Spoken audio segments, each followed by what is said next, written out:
shisha baitga Napa roshirta Nashem jikmen bat pi Nam long uba shongok Bapin de ita I jonga I mat uplay u Da I shisha yanga Namar ba ula Tau gerbang ya pi Akaje em jonga Na tu pangakendu ya pi mesin jonga kakme Ngamu jingit kadei dan haki Kia tu kana Ki puris kam ki bam la long shisha Andre ma pi Pengkela Ya ka berthai jonga Ya ka berthai jonga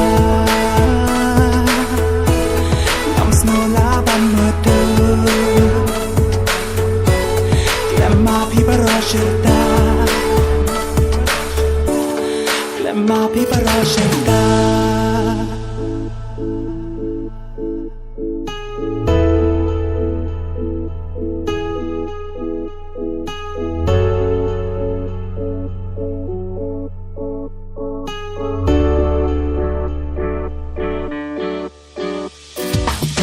Kaka papi jong pi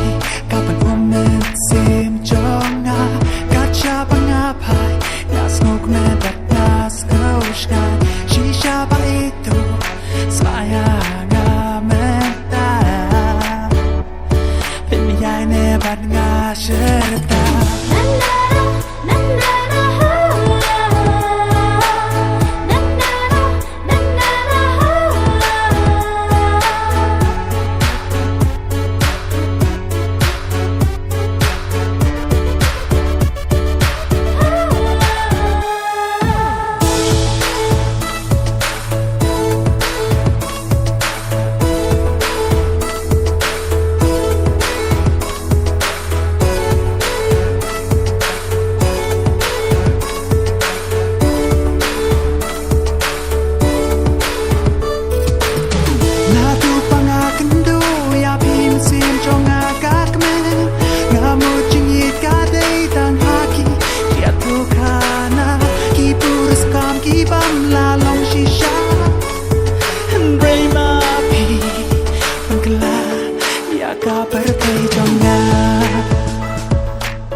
Berthai jonga